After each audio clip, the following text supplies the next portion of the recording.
A very warm welcome in the first module of week 7 of the course titled Roadmap for Patent Creation. The title of the module is Develop Your Own IPM System. We have seen in the first module the scenario that is related to IP. What is the scenario in India? We know that IP generation and IP commercialization, these are the two different things. We can see that, or we observe that IP generation is there, but IP commercialization is the issue. Mainly in the organizations like CSIR or IIT, or if you say Indian MNC, there also if you see the scenario is that IP generation is okay, but the commercialization of IP is the major issue. So, how that gap between IP generation and commercialization can be reduced? That is the first thing.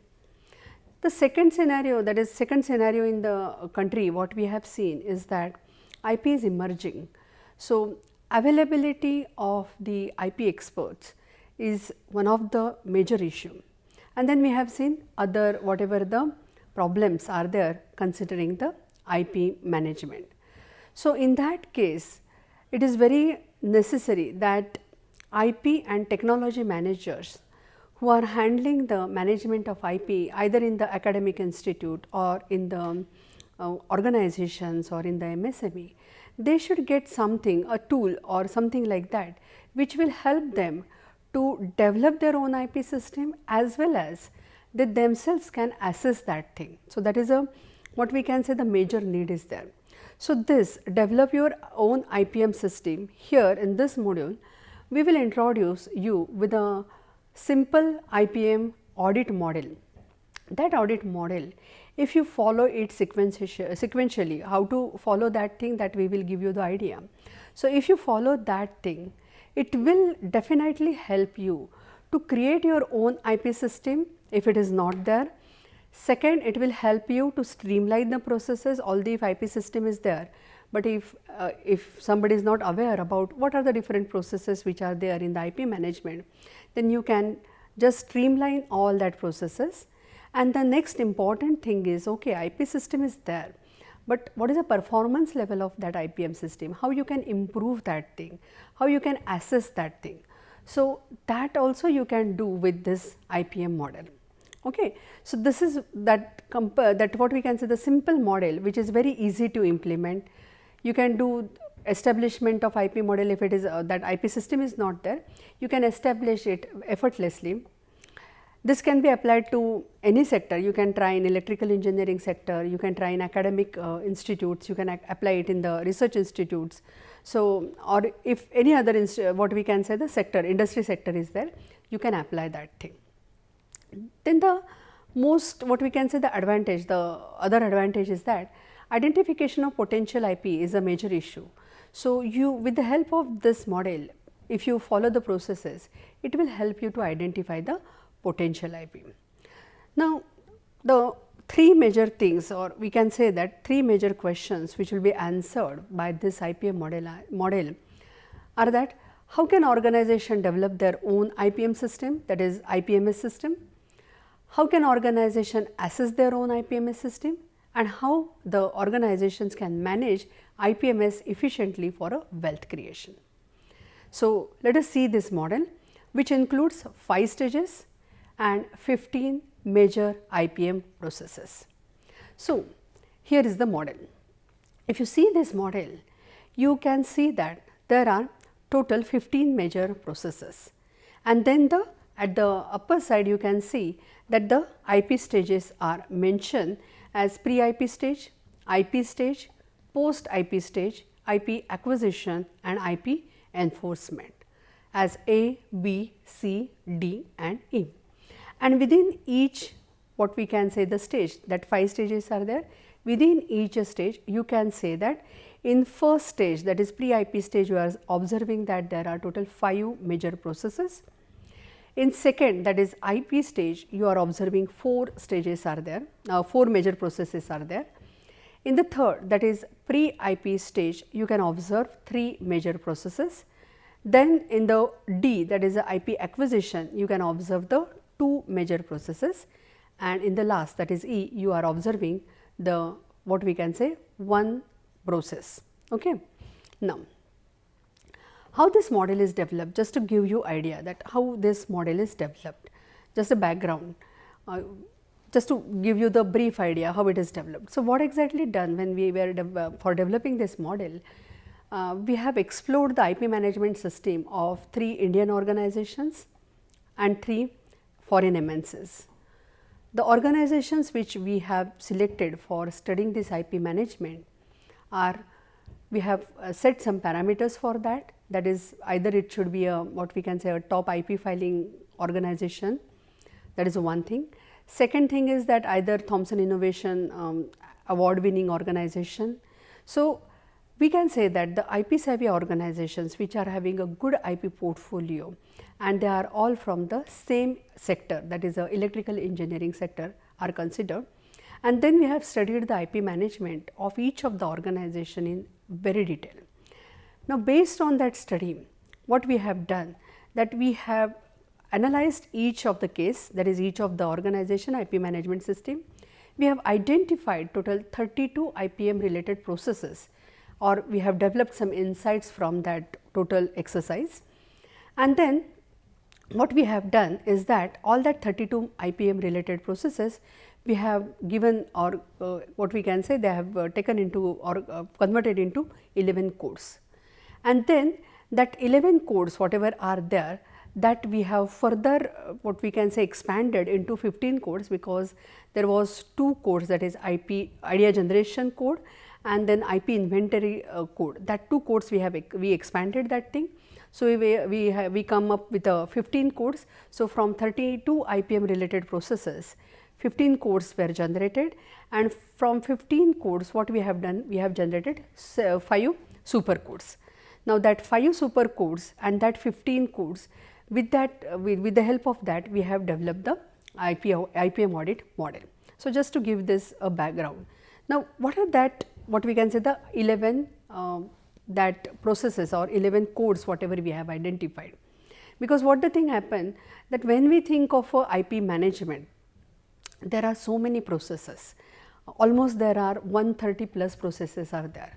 So, we have clubbed that all 130 processes into that 32 IPM related processes, and then we have coded it to the just 11 codes and then expanded to 15.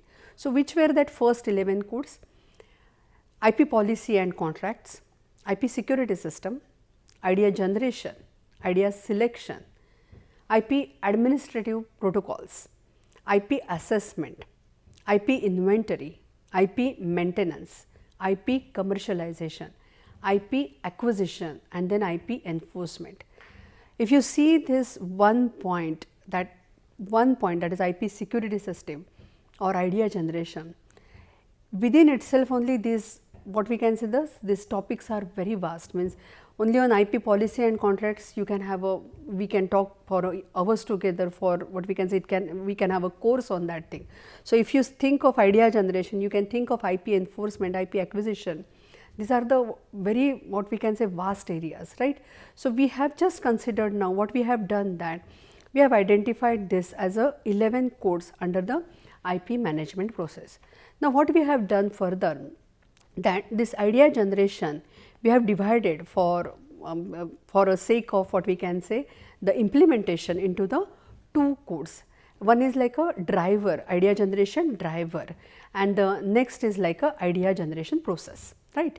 So, these 2, and then what we have done, that inventory, maintenance of inventory when we are doing IP management is a very important. Organizations keep the varieties of inventories are created, right, based on different parameters. Here what we have done, that we have suggested we can develop 4 major inventories. Within that you can just think of so many different kinds of inventories, right. So, what we have done, we have divided that inventory into the 4 inventory, like IP inventory, either commercialized, non-commercialized and acquired, and the idea inventory, that is a potential IP, right. So, if you see the model at the end of each stage you can see the inventory, right. So, there are 4 inventories, and then what we can say the 5 stages, and total 15 what we can say the processes. Very simple, covering almost more than 130 processes, but what we can say that with this means when you see this model, you can try to implement it very easily if you follow the certain guidelines. Okay. Now, the next whatever you are seeing is that how that 15 what we can say the codes whatever we have just shared with you, how it is converted or how it is clubbed together to make a 5 super codes. Okay. So, the 5 super codes already I have told you now that these are the 5 stages. So, when we say the IP management process, there are important stages like IP generation, IP protection, IP commercialization, IP acquisition and IP enforcement, right. And then within that there are so many activities going on in the every organization follows so many activities under this. Okay. So, let us see each of the what that each stage is. Okay. So, now starting with a first, that is a pre-IP stage. What we have done here is that this pre-IP stage is having total 5 what we can say the major processes. The major what we can say the major what we can say that here is that when we say IP management, what we have to remember is that technology strategy, innovation strategy, IP law related human resource availability and IPM tools accessibility. These are the 4 major factors when we are talking about the IP management, right. So, when we are talking about this whole model, you should appreciate that when any organization do the IP management, this technology strategy, innovation strategy, IP law related this human resource availability and tools accessibility, all these are aligned in such a way that through this IP management process maximum wealth is created. Remember well that IP management when we are talking, the major motto is that converting that whatever the it is converting that what we can say the intangible assets are created and that intangible assets are then what used for a capital generation, right, or wealth generation. Okay. So, here when we see this first stage, it is a value creation stage, and what is the output of this stage? You are getting a idea inventory, right. So, here you are going to dig out the potential IP of the organization, right. Now, it is very important in the organization, any organization if they are thinking of IP management, the first important thing is that they should develop slowly the culture of a data confidentiality if it is not there, because we never know which data will be important and how it can make a very what we can say valuable asset for the organization. Unless until the commercialization happen, many a times you may not understand that thing, right. So, here data confidentiality is a very important. So, suppose if you are an individual working on some project or research, at that time also maintain that what we can say confidentiality related guidelines. We have already given you the idea in one of the tools that confidentiality is very important when we are talking about the IP. Okay. Now, when we are talking here, we will see that what this five important processes are there. The first is like a IP policy and contracts are there. So, it is expected that any organization or any academic institute if it is there or research organization is there, IP policy is required. So, and then obviously the contracts related to IP. We will not go much details of that, but I just give you the idea okay, which points are important. So, IP policy and contracts, this is a very important thing. The second is like a IP generation process or how you are that security system is there and then the generation process is there. So, obviously, if you are we have just seen the data confidentiality. So, whatever that confidential data is there, what the security system is followed by the organization, that is the second important thing is there. Then the next is a idea generation drivers. Please remember that when IP related things are involved, it should not be restricted to R&D. It is a general concept is like a okay, creation of very what we can say any invention is a duty of a R&D department. It is not the case. whole organization should participate in that process. The manufacturing unit, the shop floor, what we can say, the workers who are involved, who are doing that activity daily, rather they give you the more suggestions to do the things better. So there should be some processes, that idea generation driver should be there, so that will push the people, push the what we can say the purpose, whole what we can say the organization to think differently, think the different ideas, and there should be a mechanism to capture that ideas, right. So the process should be there, the driver should be there, and this will result into the development of an idea inventory. We know that when we are talking about innovation and all that thing, so many ideas come up, but selection of that idea is again the next important task is there. But if we follow this basic thing, that is policy and contracts, security system, then generation drivers, then generation process, and then that will result into development of first inventory, that is a idea inventory. So maybe you can have, just we will take now one example. Suppose you are an academic institute, we will just follow this example with now the academic institute. So what you can do, you can just have some processes, some activities in the college or in the school, so that students can give their ideas and you can make a directory, a database of that all the ideas, and then you can just explore that ideas for any further project or a student project activity, or if a faculty is working on some research topic, then they can consider that particular activity. Okay. So just to give you idea. So this is what we can say the first stage, that is a IP stage. The second is like a important thing is like a IP protection stage.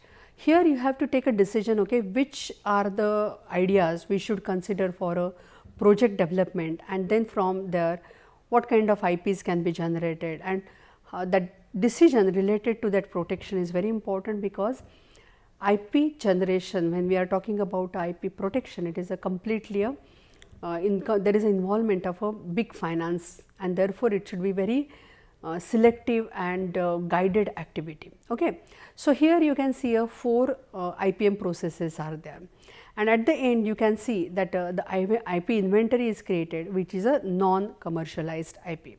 So this is the stage where IP is protected and it is ready now for the commercialization or the strategic exploitation. The challenging task here is a selection. Suppose you have 100 ideas, then if you want to select only 5 ideas, how you can select that thing? So there you have to set the parameters. So there is a process for that also. We will not discuss that thing here, but how to select that particular what we can say the ideas. Then once you select that particular that 5 ideas, then you have to work, then how to plan that activity. Again there are processes, and after that planning the processes, how to tap that potential IP, and how you should what we can say the protect that particular IP. So there are the processes for that. Okay. So at the end of this second stage, what you are gaining is that IP inventory, which is a non-commercialized. Okay. Now here what we can say, you can use simple filters like for selection as a feasibility, just to give you the idea, development feasibility, current market scenario, then business relevance. I am just giving it related to the organization, that MSME or organization is there. Even in the academic institute, you can think of this kind of thing, so that applicability of a research is there. Then position of a technology in a technology life cycle. So you should know the technology life, what is technology life cycle. There are leader, equal, follower, all that kind of things are there, and where exactly that technology is there. Then internal, external resources which are available for idea development. So there are that processes, that filters are there. You can set that filters, and based on that filters you can select the idea, and then you can work on it, and you can generate the inventory, which is what we can call it as a non-commercialized IP. Now the next, that is a third stage, that is a post IP stage. So in the first stage you have generated idea. Now in the second stage you have generated IP, which is not commercialized. Okay. This stage, third stage, it is a value extraction stage, right. So you have created value, now you are going to extract it. So it is the post IP stage, right. So here 3 major processes are there, and at the end you are getting a IP inventory, that is a commercialized IP. Okay. So challenge here is that selection of the IP for a further maintenance. we know that that every IP when you are generating, you have to give the maintenance fee, like a license fee. So, in one of the module we have kept that module, that post, what we can say, post IP, what are the mandatory requirements. So, there we will cover that what is that maintenance fee and all that thing is there. So, remember that if you want to keep that IP, you have to give the maintenance fee. So, this is a very critical decision, that suppose you are now having 100 IP portfolio of 100 IP that are to be maintained, right. And now you have to take, when you are talking about IP commercialization, that activity should be effective. So, sometimes you have to take a decision that which IP should be maintained and which IP should not be maintained. So, that is a very strategic decision is there, and that strategic decision is to be taken in the post IP stage. I just give you the example. If you see the organizations how that work, it is said that only 2 to 5% of the IP is commercialized. If there are total 100 patents, you can say that only 2 or 5 patents are commercialized, either external or in-house development is there, something like that. So, that kind of any commercialization mode is there. Okay. Remaining 30 to 40% are there. Out of that remaining, that 30 to 40% are useful during the negotiation activities. So, if cross licensing and all kind of activities there, or strategic benefit if you want to take, some 30 to 40% of the IP will be utilized. Okay. So, it will be very useful in the negotiation. So, that is what we can say the next part is there. And the remaining, what we can say, the IP, most of the time it may not be useful in a sense. See, the meaning of this is that it shows that okay, you have 100 IP, 2 to 5 you are actually commercialization, 30 to 40% you are using it strategically in negotiation, cross licensing and all that thing. Whatever the remaining, say 50% is there or 55% is there, what is the use of that IP? Actually, that creates your position. Okay, this organization 100 IP. So, yes, this organization is innovation savvy, it is a IP savvy, that creates your position in the market. Generally, that is the scenario, right. But that, and sometimes it is said that sometimes we may not understand or anticipate the use of that particular IP at that particular moment. If technology moves further, then probability is that the IP which is now not useful may be useful in the latter stage. So, all that things you have to decide very carefully depending on the technology, what we can say analysis and all that thing you have to do, and you have to select, you have to remember that thing and you have to plan the activity accordingly. So, this is what we can say, that the IP commercialization activity where you are creating the IP commercialized, the inventory, that is a commercialized IP, right. And here mostly the organizations follow, there are various ways, bundling of IP rights is there, integrative IP approach is there. So, these are the very, what we can say, the strategic or important terminologies which are used, and obviously these are the best approaches when we are talking about the commercialization. We will not go in details of that, but you just get the idea that okay, integrative IPM practice is there, bundling of IP rights is there. So, this is what the IP commercialization. The next stage is a IP acquisition. Now, we have divided into the two things, like a acquisition need and then the inventory which you are generating after acquisition. We know there are so many examples of acquisition, right. So, what the thing exactly happen in the acquisition? When any organization think of the acquisition, obviously the IP portfolio due diligence process is there. After due diligence process, all other things are taken care of, but obviously the IP portfolio of that organization, what is that IP, that portfolio is there, that IP valuation of that is done, and then accordingly the financial transaction occur, right. Many times acquisition is like what we can say to avoid competition, what we can say, that is a one thing, or just one example I have given, that many of the time to avoid competition, big organization do the acquisition of a small companies, right. There are many other reasons for acquisition. We will not go in detail, but you just understand that okay, that is the that there is the step, that is a process, that is a IP acquisition, and after acquisition whatever portfolio comes, that will be the portfolio, that is a acquired IP. The last important stage, the fifth stage, is the IP enforcement. Why it is important? you have taken so many efforts, right? So much efforts you have taken, you have created IP portfolio, right? Now this IP portfolio, if you will not enforce your rights, then you may not able to get your whatever the expected benefit is there from that particular portfolio. Then you to get that benefit, IP enforcement is very important. So it is one of the important stage in the IP management. So there are some external, what we can say, agencies are there, dedicated agencies are there. So organization can take help of that external agencies to take care of that IP enforcement. It is a challenging task, but it is a mandatory task. Okay. So we can say overall, if you see that 5 stages and the 15 major IPM processes are there. Every stage further we can, I have already said that these 15 major processes are nothing but they are covering more than 130 IPM related processes, right. Now anybody, if you want to, what we can say, use this tool, how exactly you can use that tool? Suppose you are an academic institute, you are first time doing suppose the activity of IP management. Now you are observing in the model, okay, there are 15 processes. So you can decide, okay, from where I can start. So you can just imagine, you can just plan the activity, okay. For this first 6 months I can think of IP policy, I will just draft the IP policy for the organization.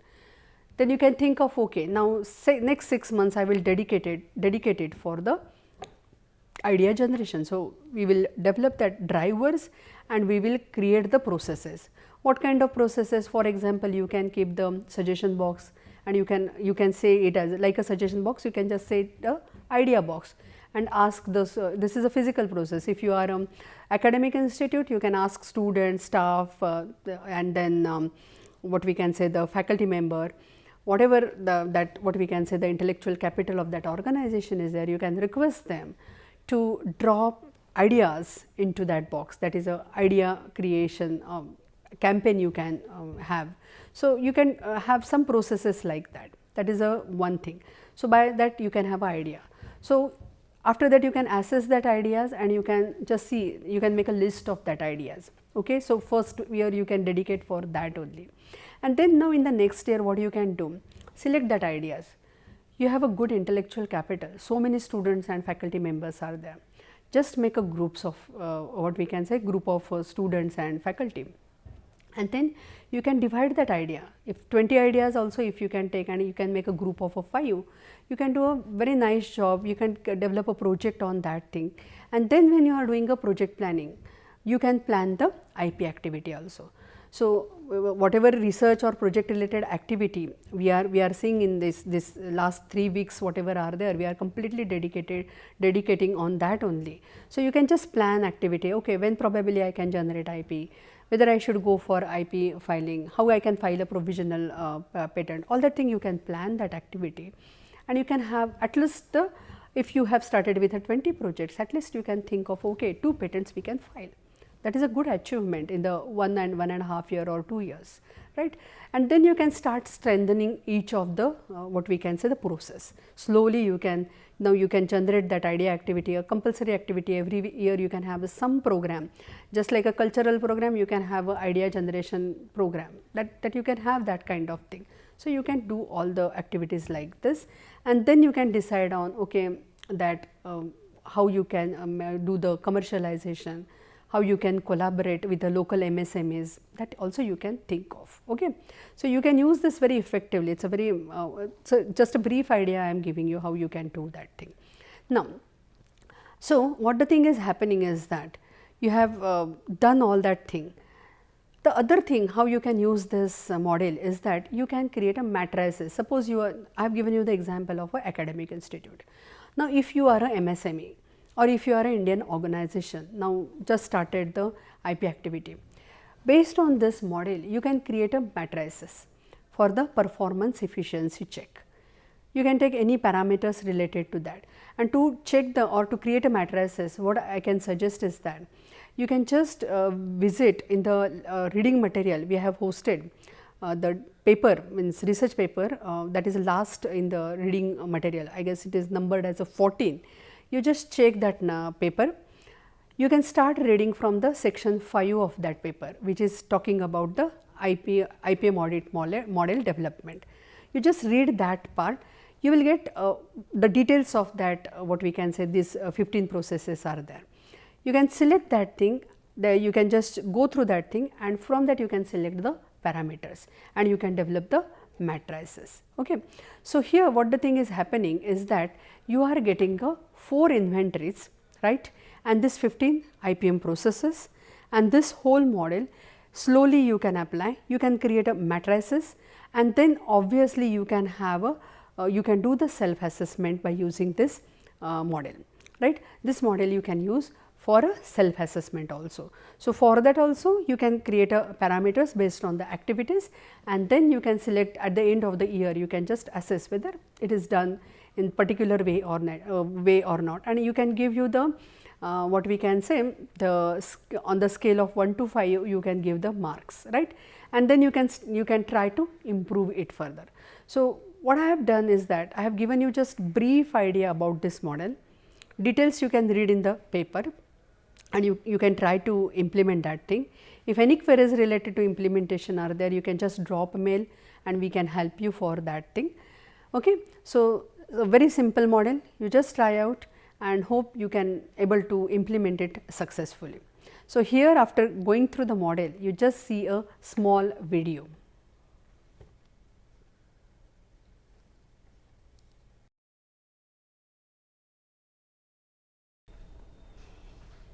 A very warm welcome in a very special session. We are privileged that we have with us Professor N.L. Mitra, and I have a few questions and I will just discuss with sir so that we can get his views on that questions.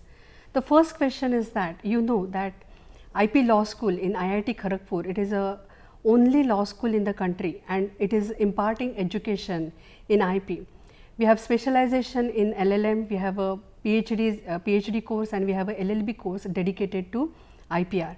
I would like to know Professor Mitra, who is a founder of this, what is a vision and with what vision he has thought that this school should be there in the IIT system. This is a very interesting question.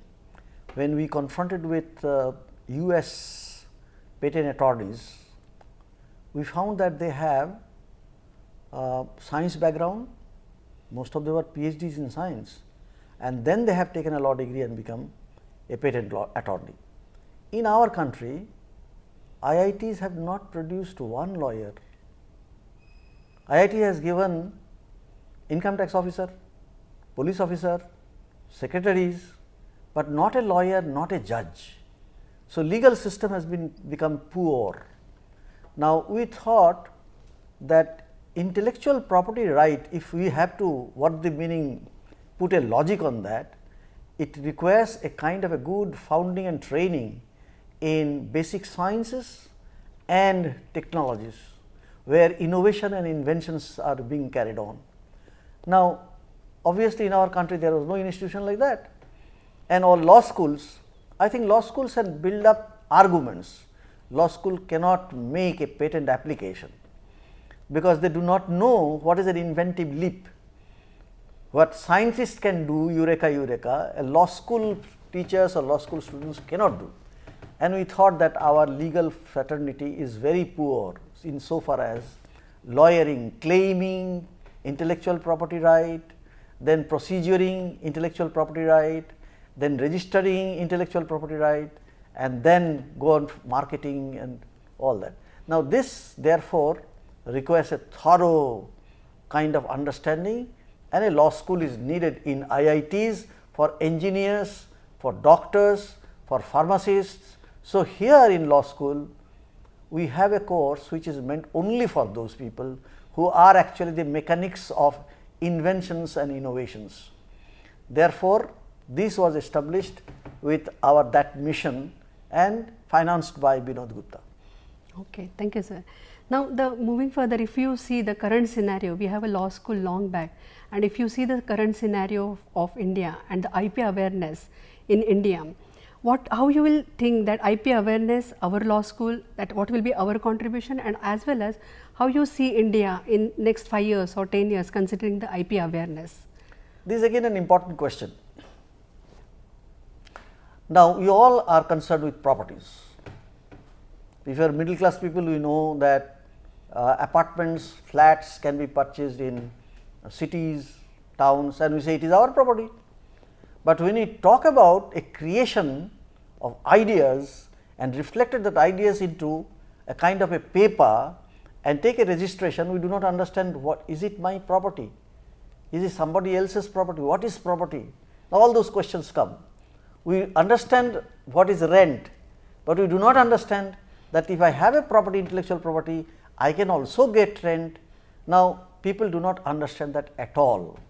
Though we are creating every day through the intellectual, through our brains, intellectual properties in various fields, particularly in agriculture, in pharmaceuticals, we create, and indigenous people create more, but actually we are far behind for claiming, because Indian whole legal culture was not privatized in that sense that you create private properties. If you say private properties, they think that, oh, it is when you have purchased a land, but that your head, your brain is every day creating properties, you are unmindful of that. And there Western countries, they prevail on us and they take registration and then they market it, and we say market economy is bad. Market economy goes by that sense. Okay. Now, we say that around the students are working and they are doing that inventions, innovations, the small things are there, but that is solving a major problem. So, that thing we every day observe, and the students and this even in the thing is that in agriculture you have said just now that farmers are working on that thing, then how they can think of patenting, because we are not reaching to the patent, they may not be aware about the patent. So, how we can help these people? Now, there is a notion that patent creates intellectual property or intellectual property creates patent. Now, generally those who are top level people, they think that intellectual property is created by patent. This is wrong, idea is wrong. The idea is that every day we give problem solutions at all levels of time. That is why often I say that a person who has put a hole in a small iron rod and make your swing machine, now it has revolutionized the whole mechanism of movement, the motion, horizontal motion converted into vertical motion, vertical into horizontal motion, lateral motions. Now, this just one hole created by one person, and he perhaps did not take patent right at that, because the patent right was not there at that time. He could have taken a patent right and claim and commercialize and put money. Right. Then for that many periods, so many people will not have come to the weaving sections of the society or culture, and India was rich. Who knows that India did not actually did it earlier than the Western people who did it in their textile industries. That is why we want that IP awareness must be cut across all shades of life, all walks of life. Now, if I say a house is to be bought in a rural area, in a villager, he will understand it properly, right? He will not say, oh, land, oh, what is land? He will not say that. He will say, yes, land has to be purchased. But if I say that you have invented something called Havel, is only child who invented it in a remote Rajasthan place, and the child, when he puts it to the mother, he did not think about intellectual property right. He only tried to solve the mother's problem. Okay? So, it is the intellectual property that creates the intellectual property right called patent, not the patent require create the intellectual property. It is the other way around, and this creation goes on. Creation goes on and on and on, because human being is an intelligent animal. Human being is a rational animal, intelligent rational animal. So, therefore, every time when he does something, and he has a repetitive practices, he tries to solve that problem through some ideas. Now, these ideas, if we can really put into a claim, we get a patent right claim. So, intellectual property now becoming a patent right claim becomes your property, and then you can rent it, you can put in a royalty, you can sell it, you can distribute it, you can lease it. Okay? So, this is the beauty of concept of property and right. Right. So, now the last question, it is related to when we see the Indian MNC scenario or the industry sector, I would like to know, or academic institute, we know corporate governance is there and IP management is there. Can you relate that corporate governance and IP management? Governance, there are two words now. Generally, we mean by corporate governance that it is a policy making board, regulating board, policy making board, controlling board. Whereas, if it is a management goes, earns profit, goes and sells it, distributes it, puts the asset to some hand so that it can maximize the profit. So, management and corporate governance, these are two different things. Now, IP, world's most of the IPs belong to corporates. What is a corporate? Now, people think corporate means only companies. Wrong. Corporate, all states are incorporated. So, I can sue a state, I can be sued by the state. All governments are incorporated, all states are incorporated, all institutions are incorporated. IIT is incorporated. So, it can sue, it can be sued, right. So, these are all incorporated, does not mean it is a company. Okay. So, company and all incorporated bodies, they have their governance. This governance prepare a policy document, policy issues, that okay, if we have, suppose our researchers are researching and they are innovating some ideas, should we have a claim, should we write a claim, who will write the claim, what is the extent of the claim, and if the claim is fortified, how we go for marketing, how commercialize it, to whom we go for commercialization, whether the individual scholar will go for commercialization or the institution will go for commercialization. All these are complicated questions of public policy. Now, actually a private right now is subjected to a public policy and regulated mechanism. You cannot leave an important right or to property of intellectual property in particular in the hand of a few person who are managing that. Okay. So, therefore, what should be the aspect of management, where he will keep the ownership, whether he keep the ownership in India or keep the ownership in Australia or in New Zealand or in St. Kitts. Now, everything has to be decided by that controlling governance called governing body for governance. So, every corporate governance have got this policy making responsibility.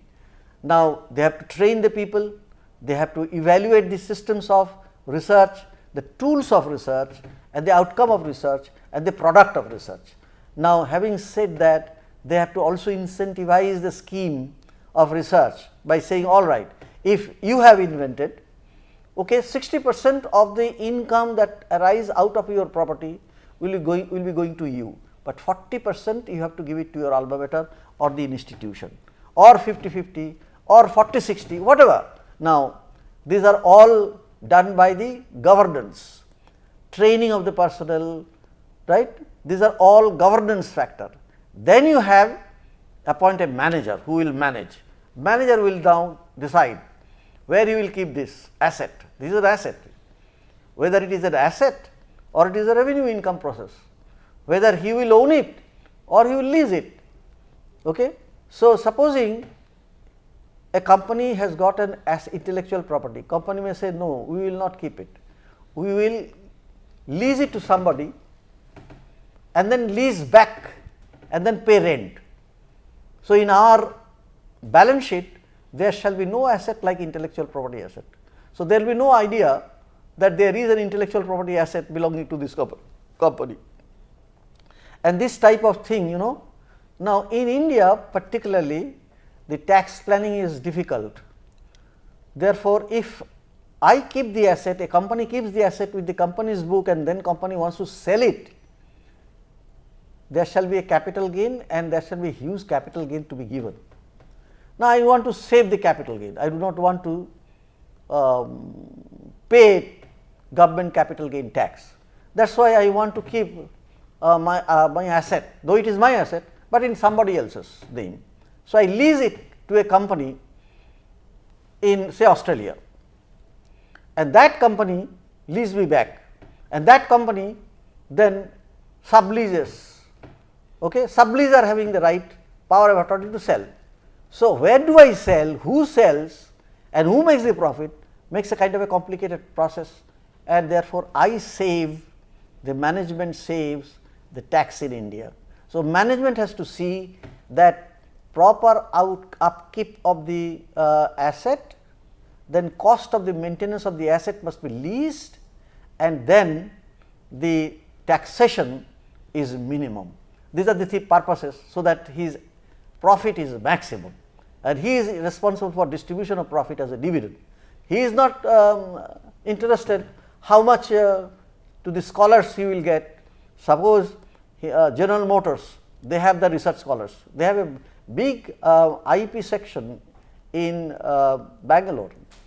Now, they create an IP, the scholars will have to sign an assignment in favor of the company that day itself. So, they will not get anything, it is assigned, though in the name the scholar's name would be there, because US requires a natural person. So, his name would be there, but he will not get any credit for the purpose of his inventing that particular process. So, it goes to the company by assignment. Company then takes care of that whole thing. Now, these things are all done by management, but policy makers decide the policy, that if we have to keep our researchers, we have to incentivize them. So, researchers also will get say 10%, 15%, 20% of the royalties that is derived out of that asset given to them. Now, this type of things are constantly being done, and policy makers through our governance and actual field work for profit, these are done by management. Right. So, in this brief interaction, if you are a student and if you are solving a problem, you can just think of, okay, I can think of creating a property in the form of intellectual property.